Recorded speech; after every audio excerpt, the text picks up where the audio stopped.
एगो पत्नी के पति प्रदेश रहत रहे, वो मोबाइल के माध्यम से कहत रहे कि छठ महीना नियर आ गई, अब तक आप घर ना आईनी। का कहत रही? बाहरा से जो ना मोर बलमुआ,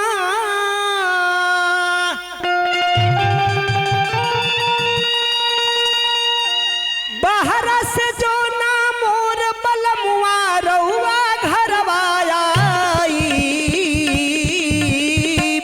तो हम पूजनवा कर के करा संग छठी मैया के जाई, छठी मैया के जाई।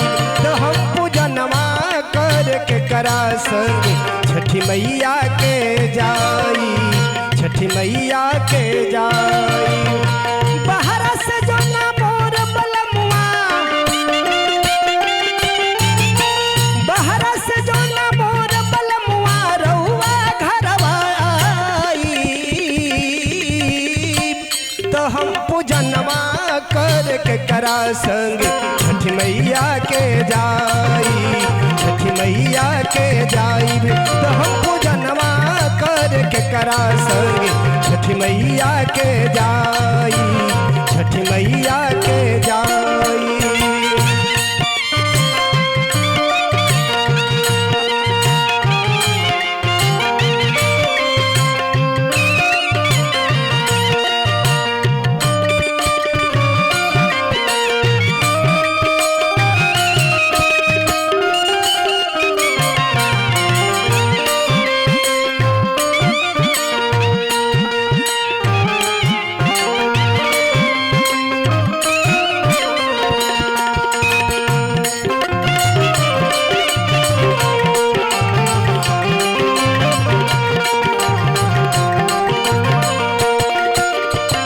बाबूजी के जीवन ठीक बा, बबुआ गइलन झांसी।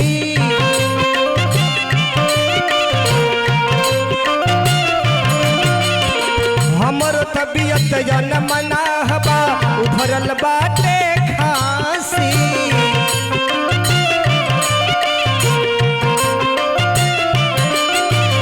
बाबूजी के जीवन ठीक बा, बबुआ गइलन झांसी। हमरो तबियत जनमना बा, उभरल बाटे खांसी। रउआ बतलाई के करा से कही हो, रउआ बतलाई के करा से कही हम दौरा के ढोवाई। तो हम पूजनवा कर के करा संग छठी मैया के जाई, छठी मैया के जाई। तो हम पूजनवा कर के करा संग छठी मैया के जाई, छठी मैया के जाई।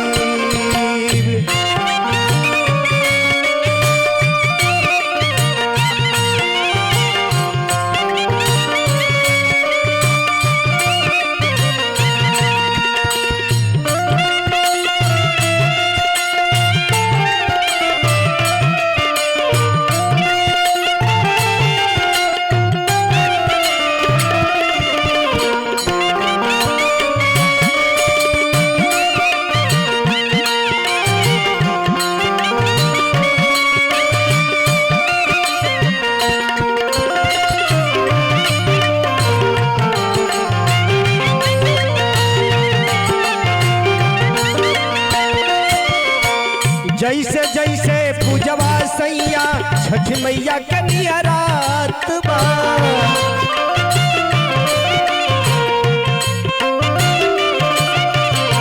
वैसे वैसे फलवा यौरी महंगा हो खल जात बा।